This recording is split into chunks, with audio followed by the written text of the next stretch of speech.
Assalamualaikum warahmatullahi wabarakatuh. Alhamdulillah wa syukurillah wa la haula wa la quwata illa billah. Bagaimana kabarnya? Semoga masih tetap semangat dalam belajar prakarya dan TIK. Masih pertama saya, tapi sebelumnya saya akan menggunakan masker karena saat ini masih dalam masa pandemi.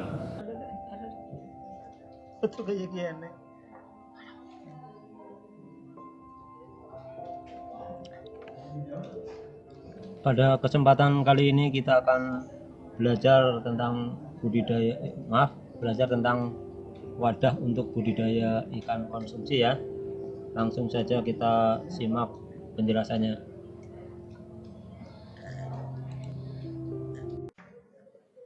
Wadah budidaya ikan konsumsi yang pertama yang akan kita bahas adalah kolam ya. Kolam itu bisa berasal dari tanah, bisa juga berasal dari cor-coran atau semen ya. Jadi kolam itu merupakan lahan yang dibuat untuk menampung air dalam jumlah tertentu sehingga dapat digunakan untuk memelihara ikan ya. Kolam bisa bentuknya segi 4 ya, permukaannya bisa bentuknya segi 5 atau bentuknya tidak beraturan. Kolam ini tidak harus kedap air ya, atau tidak harus mutlak tidak bocor jika memelihara ikannya di air mengalir ya. Jadi di kolam itu ada suplai air, kemudian ada air yang dibuang, tidak masalah kolam itu merembes atau bocor sedikit, yang penting bocornya tidak terlalu besar ya.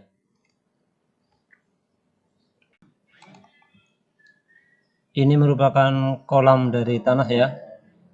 Ini area ini banyak sekali kolam dari tanah, tadi bisa dilihat. Ini salah satu contohnya kolam dari tanah.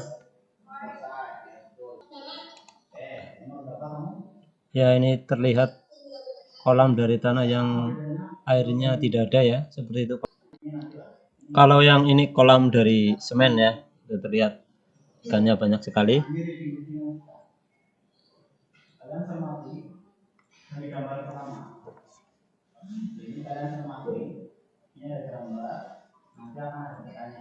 Selanjutnya wadah budidaya ikan konsumsi yang lain adalah bak ya. Nah, di video ini terlihat bak dari fiberglass.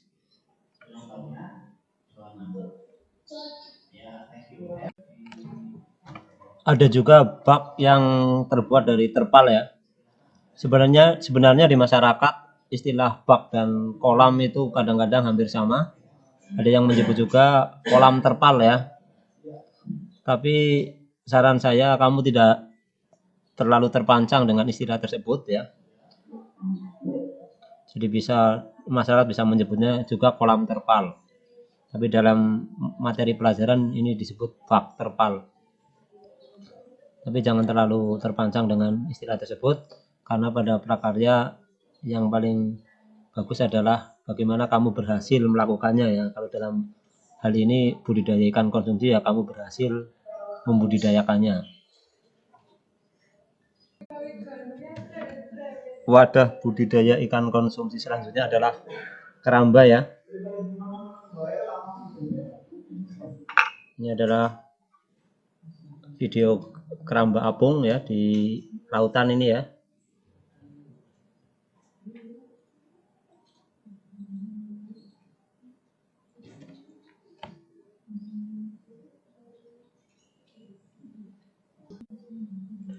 Ini merupakan konstruksi dari keramba apung ya.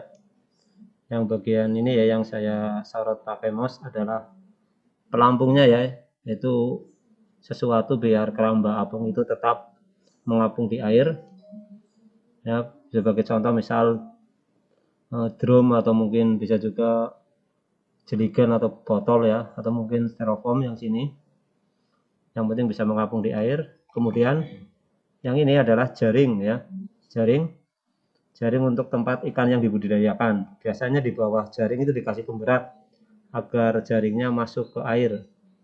Dan yang bagian atas ini dari keseluruhan keramba itu terapung di air. Kemudian kalau yang ini adalah keramba tancap ya. Jadi jaringnya diikatkan pada kayu atau bambu yang ditancapkan ke dasar permukaan perairan. Kalau yang tadi keramba apung jadinya kan diikatkan ke wahana yang mengapung ya. Kali ini diikatkan ke batang kayu atau bambu atau besi yang ditancapkan ke perairan.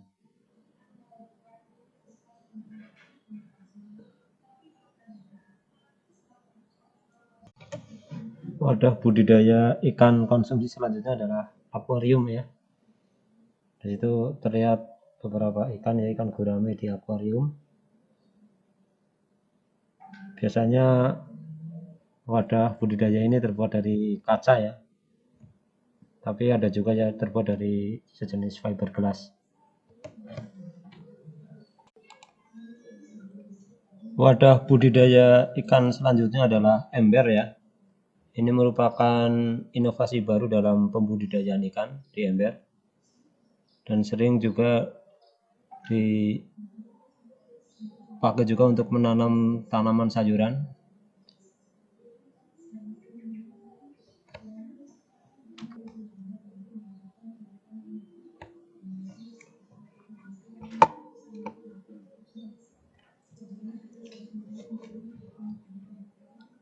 Kalau dalam istilah di internet disebut budik damber ya, budidaya ikan dalam ember.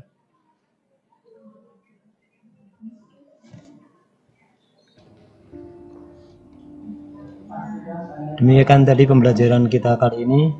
Jika ada kata-kata yang salah, saya mohon maaf. Wassalamualaikum warahmatullahi wabarakatuh.